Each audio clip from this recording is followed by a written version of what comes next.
ನನ್ನ ಪ್ರೀತಿಯ ದೇವತೆಯು ಬಳಿ ಬಂದಳು, ನನ್ನ ಹೃದಯದ ಬಾಗಿಲಿಗೆ ಬೆಳಕಾದಳು.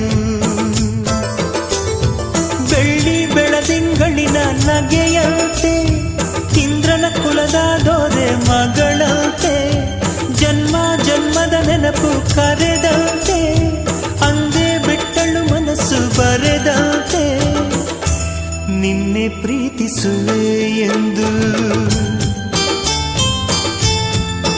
ನನ್ನ ಪ್ರೀತಿಯ ದೇವತೆಯು ಬಳಿ ಬಂದಳು.